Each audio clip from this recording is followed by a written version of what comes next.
As our former Prime Minister said,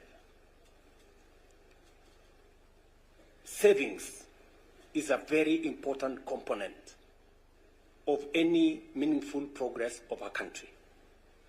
Just to give you statistics, savings as a percentage of GDP in Kenya today is between 10 and 12%. Savings as a percentage of GDP in China, where Chitunga works, is 55%. Everybody is trained to save from the beginning, as early as possible. And that is how they have developed the resources to invest in their country, to develop their country, and to create the environment that you see today in their country.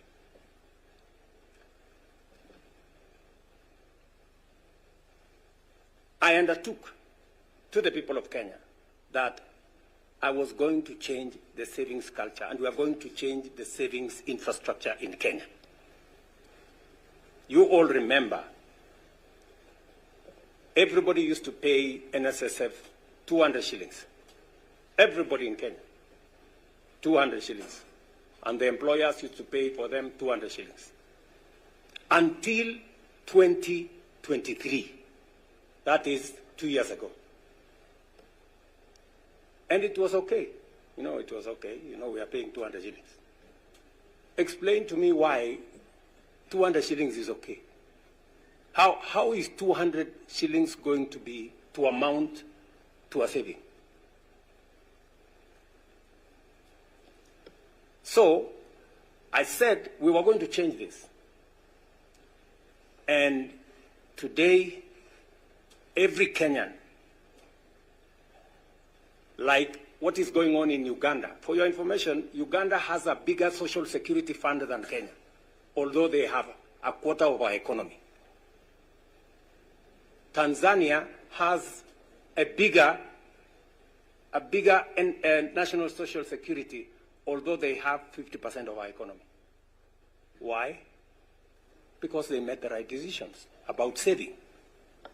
In Uganda, everybody saves 10% of their salary. In Tanzania, everybody saves 8% of their salary. In Kenya, we were saving 200 shillings. And it was supposed to be okay. And I was supposed to do nothing about it.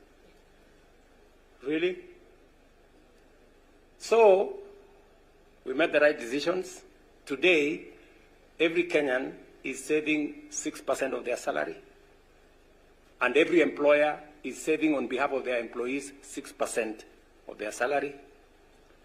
And look, I will give you some statistics. You can go and count a check.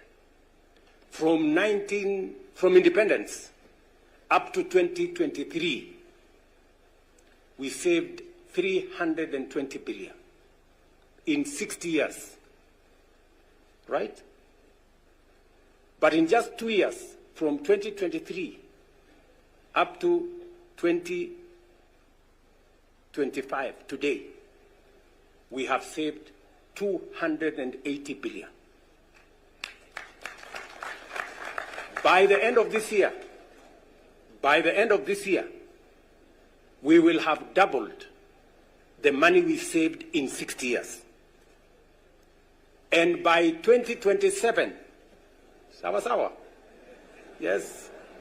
By 2027, we will have saved 1 trillion shillings. Because we have made some bold decisions. That is why I encourage you, Dr. Gitunga. What you have said to many people here seems impossible. I want to encourage you, it is doable. It is possible. Go ahead. You have my support and that of the government of Kenya. Many of these people here will not believe what I'm saying. Yes. But you will be shocked. Go check the statistics. So that is how to transform a nation. And I'm very proud of it. Because I'm going to confound the naysayers. Secondly, Daktari Chitunga,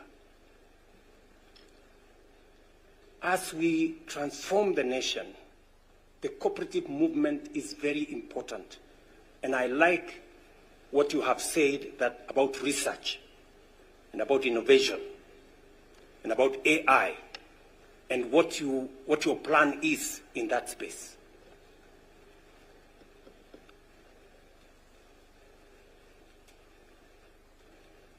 The whole cooperative movement influences our agricultural sector. And our agricultural transformation must be underpinned by the transformation in the cooperative sector. And that's the reason why CS Oparanya and his team are working on the cooperative bill that is currently in Parliament, informed by the cooperative movement, including input from the cooperative university. I am looking forward to signing that bill into law so that we can leverage on the efficiency and the capacities that exist in our cooperative movement to help us steamroll and turbocharge the transformation of our agricultural sector.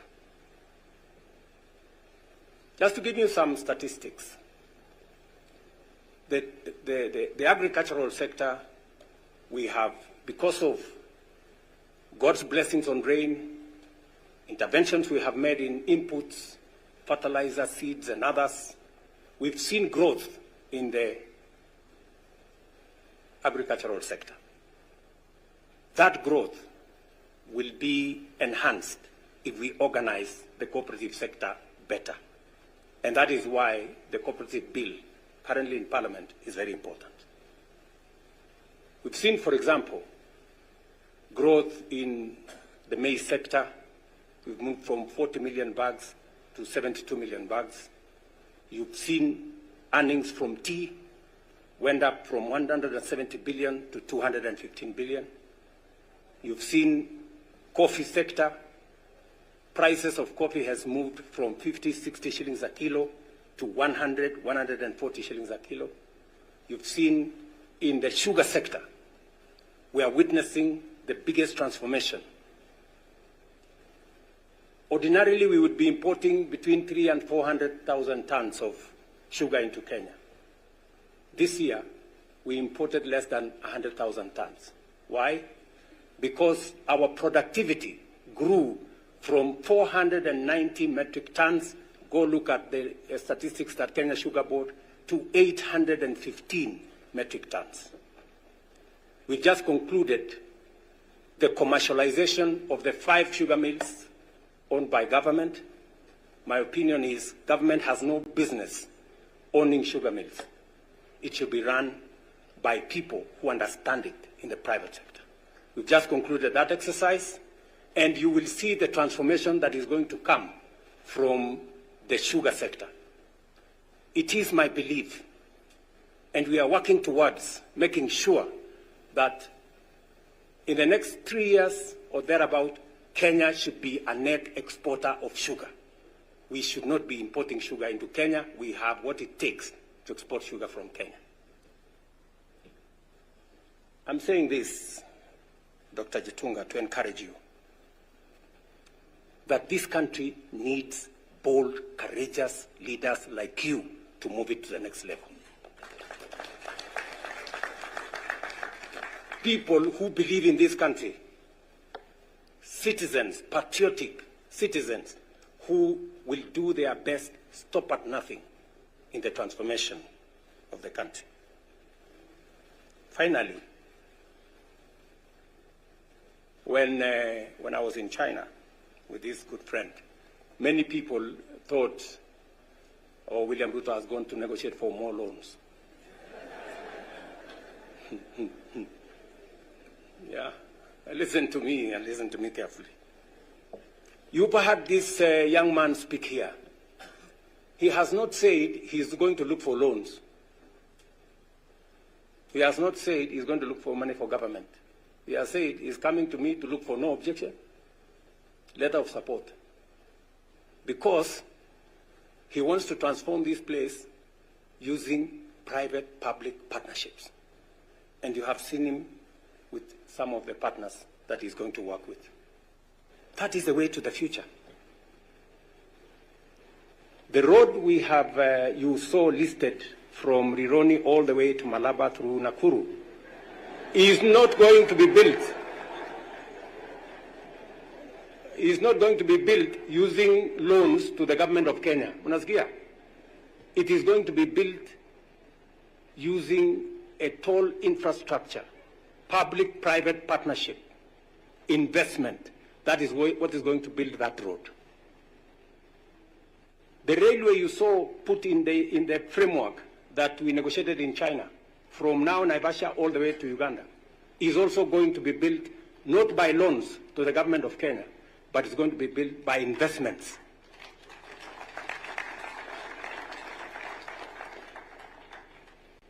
Let me also tell you that we have developed alternative financing mechanisms that do not take the country the route of loans that could endanger the future of our country. And I have been resolute in saying that we must find alternative financing mechanisms. Today, you have heard the announcement in our housing fund program. We have decided as government to support the education sector with student hostels. And Cooperative University is going to be a beneficiary. We're going to have a hostel facility here that will accommodate 2,520 students. It's going to happen in every university in Kenya and every Tibet, and we are going to finally go to every Kenya Medical Training Center. Our first batch of investment is to build hostel spaces for 130,000 students in universities, colleges, and Tibet. That money is not money that is borrowed, right? It's not loans. We're not going to build a hostel for you here using loans. We are going to use money we have raised, our own local resources. That is how to build the country. It is the money we are using to build all the housing units. It's the money we are using to build 400 markets, not loans, resources raised by Kenyan taxpayers. That is how we are going to change this country, good people. So, I don't mind the accompanying ceremonies, but we must transform the nation. And it has to take some bold thinking, bold action to take ourselves into the future. And that's why I'm very encouraged to see a young man from Kenya working as an international servant, bringing that oomph and expertise and knowledge and courage to our country. Allow me, ladies and gentlemen,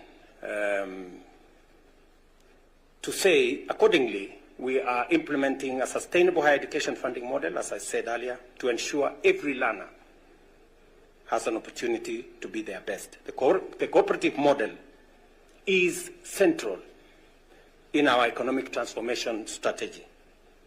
With over 14 million members, cooperatives now contribute nearly half of our national savings and finance 90% of some of the housing stock that is going on.